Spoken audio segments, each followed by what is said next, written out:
A roller coaster at Six Flags Great America Amusement Park in Gurnee, Illinois incorporates some clever design, technology, and some basic physics. Each vertical loop, instead of being circular, is shaped like a teardrop.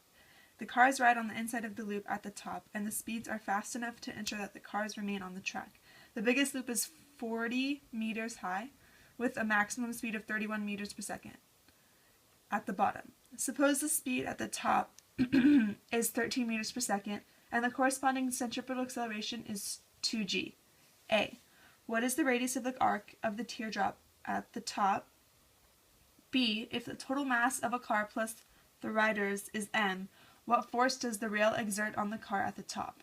C. Suppose the roller coaster had a circular loop of radius 20 meters. If the cars have the same speed, 13 meters per second at the top, what is the centripetal acceleration at the top? Comment on the normal force at the top in this situation. So first we're going to draw a picture. And so at the top of the loop,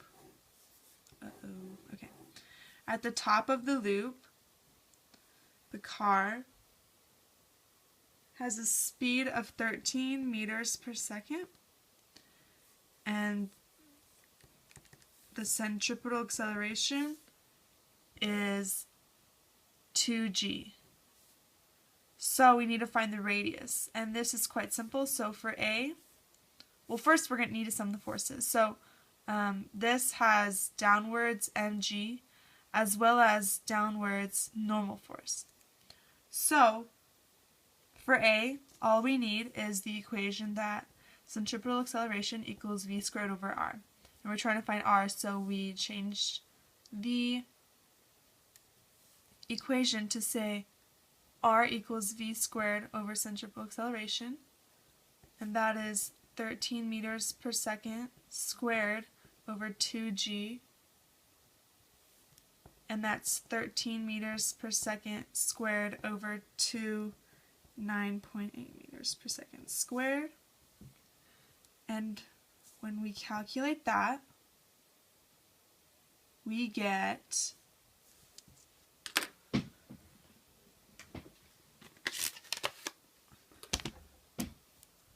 169 over 19.6,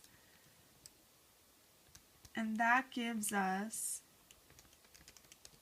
8.62 meters. That is our answer for A, and that is the answer for the radius of the arc of the teardrop at the top. So for B, we need to find the force the rail exerts on the car at the top if the total mass of a car plus riders is m.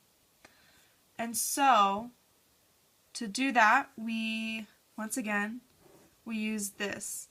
We use mg and normal force. And so, what we do is sum the forces. So when we sum the forces y, we get Fn plus mg equals mv squared over r. And so we're trying to find the normal force. So what we get is normal force equals mv squared over r minus mg. And when we do that, we get the total mass of the car they said was m. So we get m, and when we group it, we get this.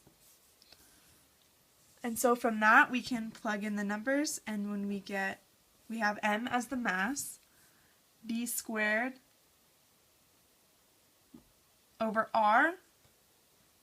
From this, we know that that is centripetal acceleration, and we know that the centripetal acceleration is 2g.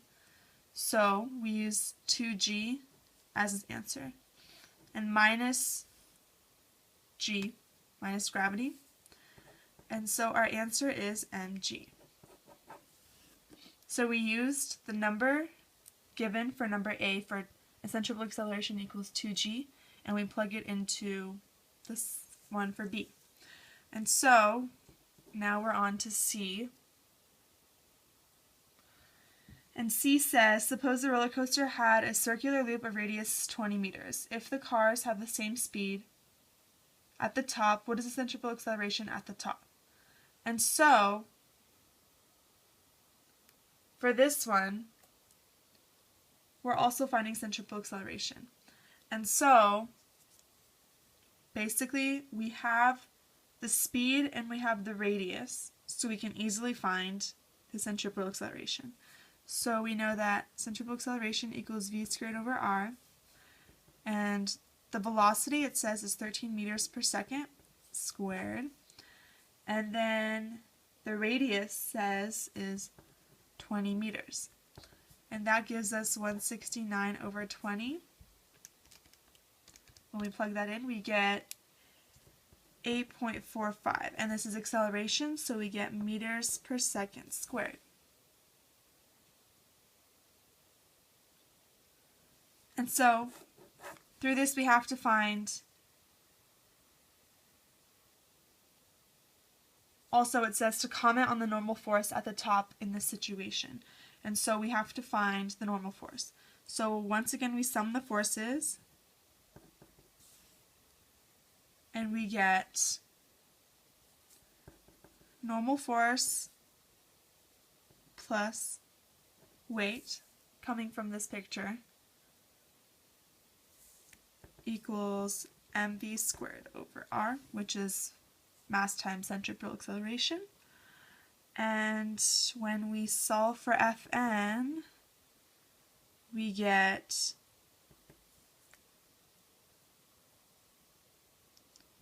mass when we group it, and then we get v squared over r minus g if we bring that over here.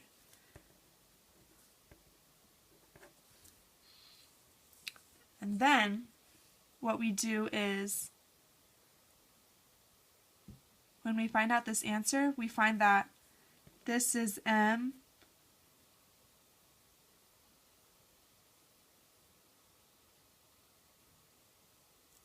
this v squared over r we found is 8.45 meters per second squared minus gravity, which is 9.8 meters per second squared, and this gives us a negative number as the normal force. So it gives us negative 1.35 m as the normal force.